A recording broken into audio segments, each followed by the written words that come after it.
Hi, I'm Rahel Berkovits, coming to you from Jerusalem. I teach Mishnah, Talmud, and Halacha at the Pardes Institute of Jewish Studies in Jerusalem. I'm so happy to be learning together with you on Limud's Global Day of Jewish Learning. As you know, our main theme today is Kavod HaBriot, and I really want to learn with you some texts that I feel are very close to my heart on this topic. The first one I want to address is a Mishnah from Avot that you may have already seen today. I don't know what you've done in your learning yet, but it's worth repeating because it's really going to be a springboard, I hope, for me saying my personal views and hopefully something new that you haven't yet heard. So the Mishnah in Avot, number 1 on my source sheet, says, Ezehu mechubad, who is the person who receives honor? And the text goes on to say, Hamechabed et habriot. I'm going to receive honor if I'm someone who gives honor to other human beings, to the divine's creations. And then the text brings a proof text from a verse in Shmuel Aleph. And this proof text says that it's the divine speaking, and it says, Ki mechabdai echabed. Those that honor me, the divine says, I will give honor to. And this is understood that human beings model their behavior after the divine.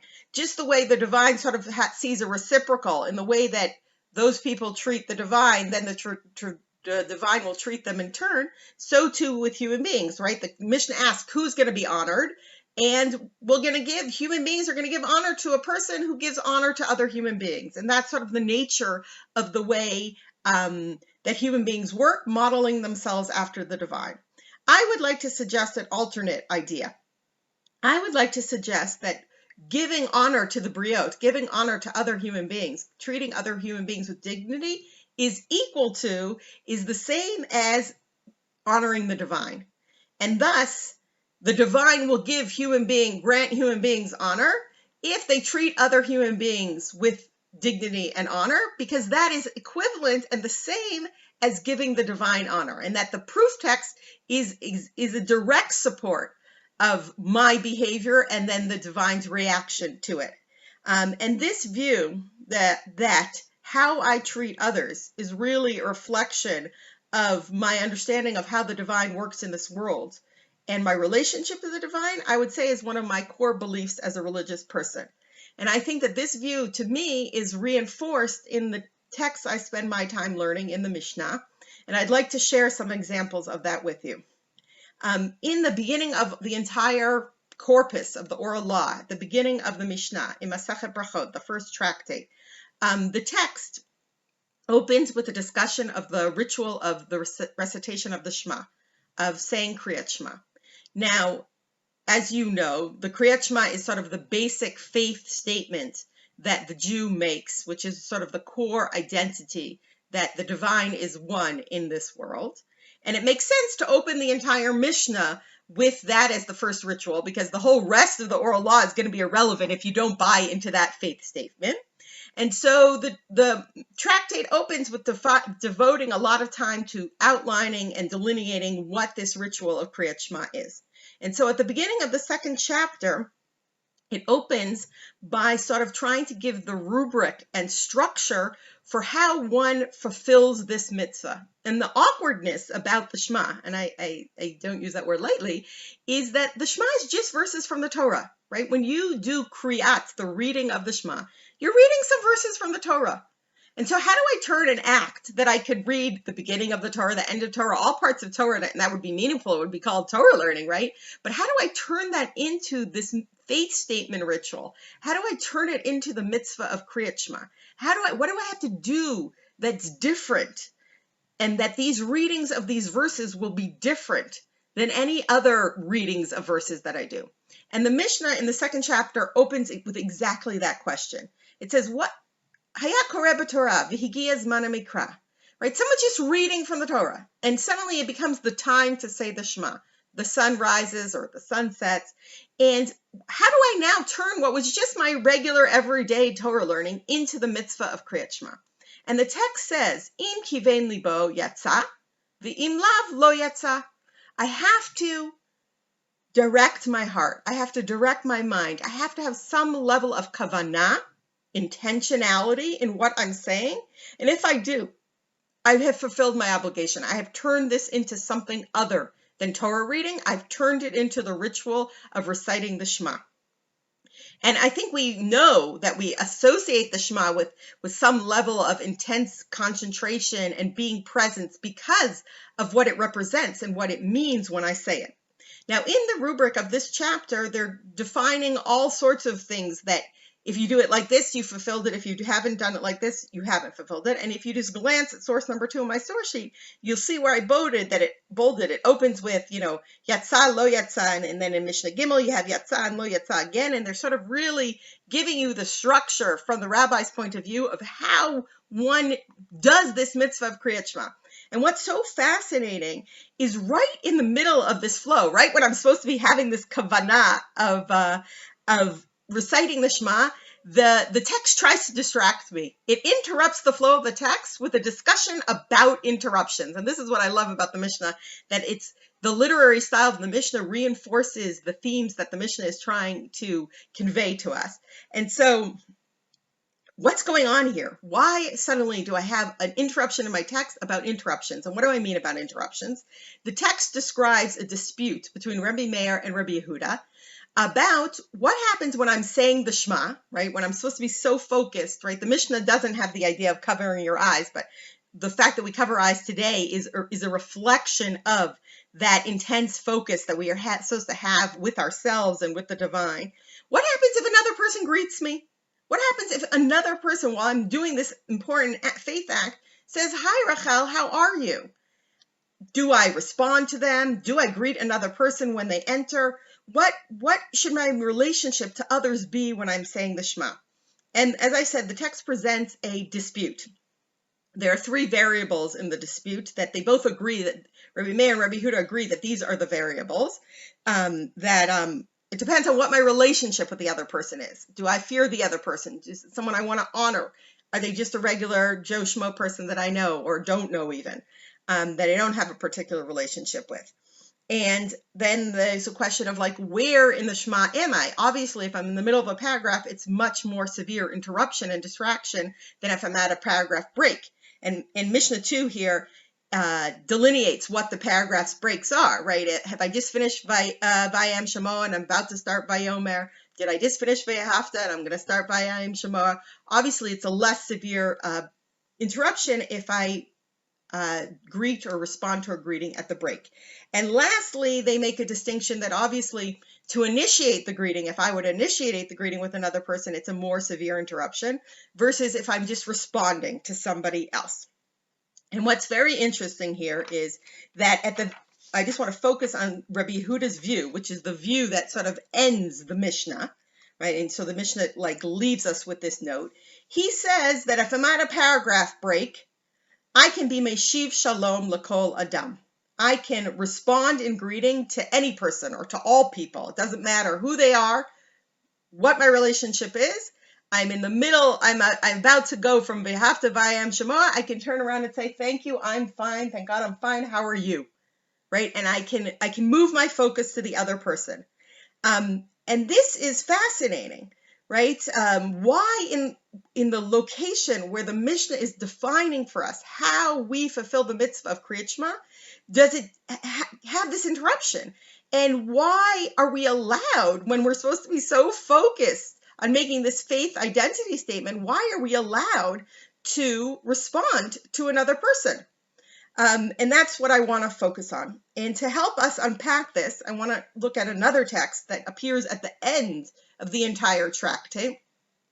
At the end of all of tractate Berkovits, in the last Mishnah there, this is source number 3 on your source sheets.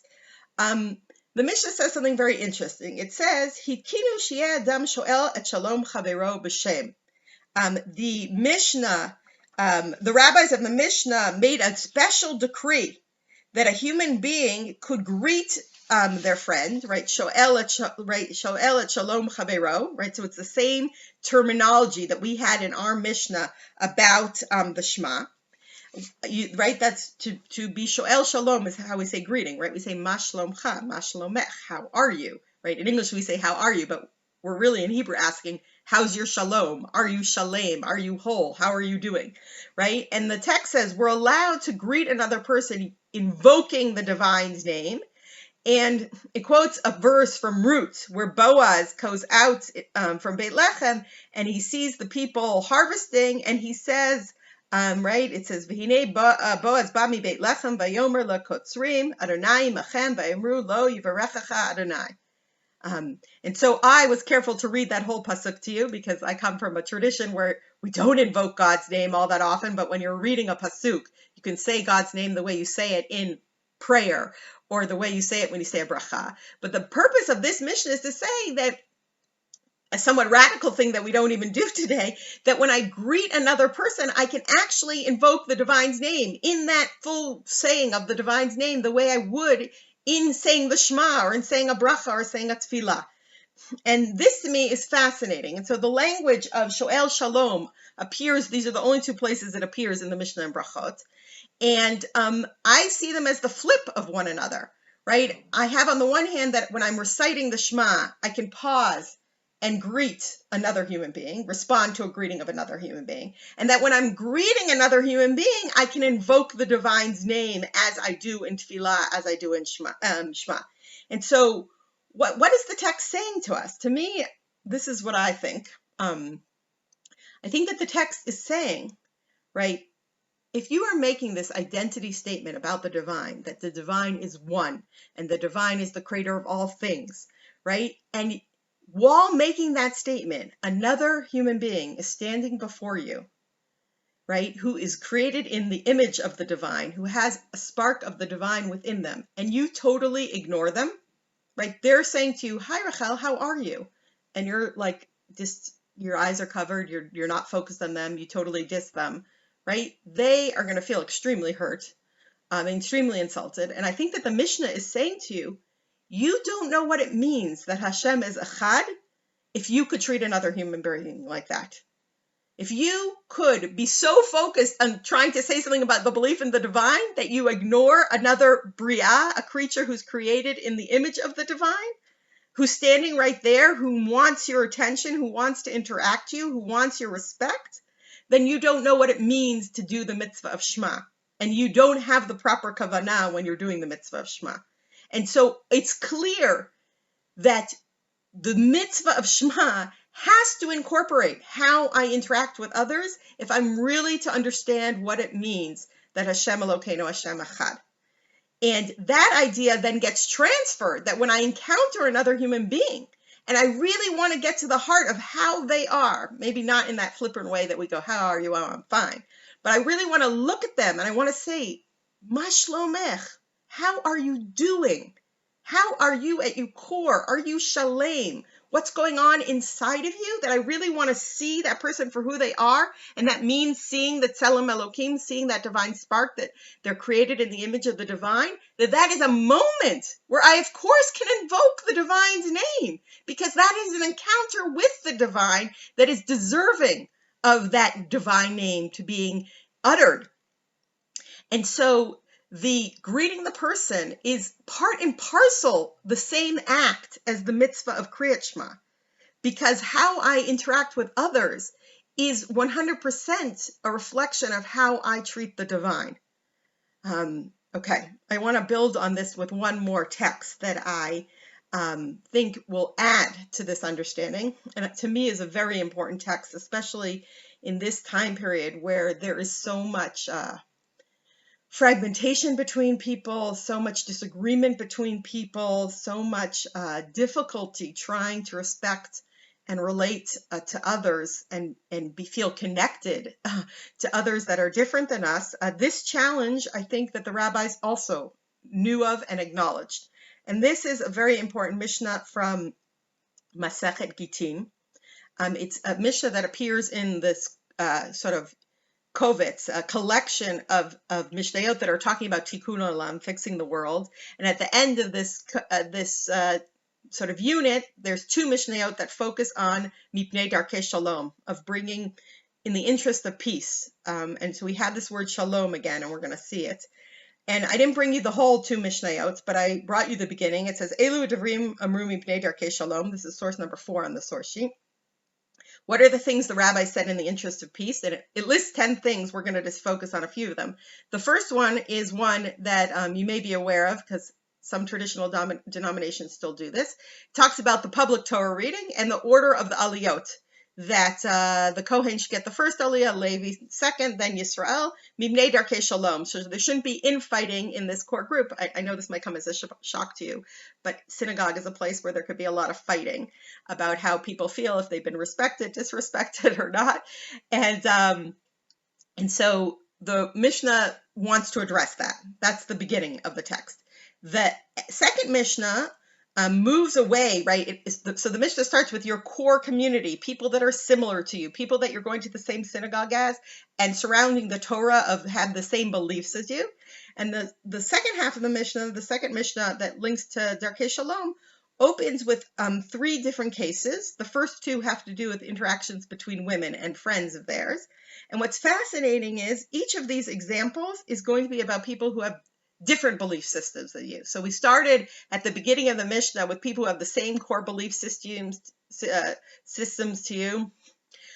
They go to your same synagogue. They're similar to you. You are unified around your view about Torah, whatever that view may be. And then the Mishnah says, well, what about people who don't keep Torah on the same level as you? And it describes, what if a woman, your neighbor, and here it describes her as chaverta, your friend, someone you live near, you're close to, who's different to you, that you actually suspect does not keep the laws of the sabbatical year, right? So you, from the view of the rabbis, think that there is a Torah prohibition to do X, Y, and Z during the sabbatical year, right? A biblical prohibition. And your friend, she doesn't keep her kitchen like you do. And she comes and she wants to borrow utensils to making bread. And you suspect that she's going to be making bread that you would never eat, that is violating all the rules. Can you loan the utensils to her? And the text says, yes, loan the utensils to her, right? It says, don't interact with her. Don't help her make the bread, because sort of you have to like keep your own personal identities, but you should definitely help her out. That's example number 1. Example number 2 is 2 groups of people that existed in the time period of the rabbis. One is called the Chaverim. The rabbis of the Mishnah call themselves the Chaverim, the comrades. Those are the people that think like them. And then the other group is the Amei Haaretz, the masses, the plebes from their point of view, right? And obviously there's a play on the fact that the rabbis call themselves the Chaverim. And in the first example, this woman who doesn't keep Torah at all is my chaverta, is my friend, and it's the same word that's used. So the rabbis have stringencies in rabbinic law. They have special stringencies in purity and impurity that the masses don't usually follow. And same example, what if she wants me to help her make bread, lend her utensils? Here too, I can lend to her.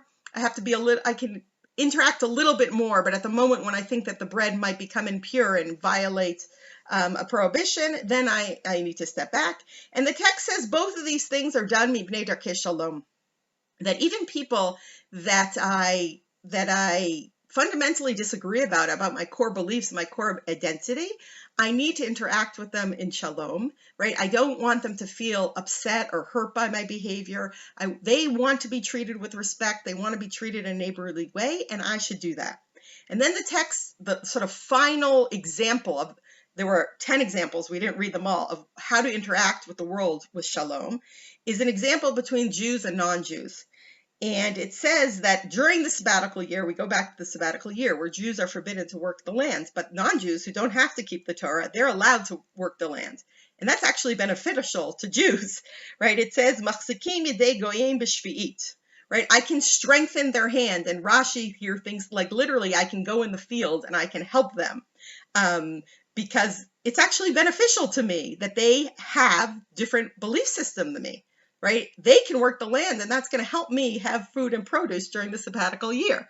So the very fact that they're actually people who believe things other than the Torah is actually beneficial to Jews.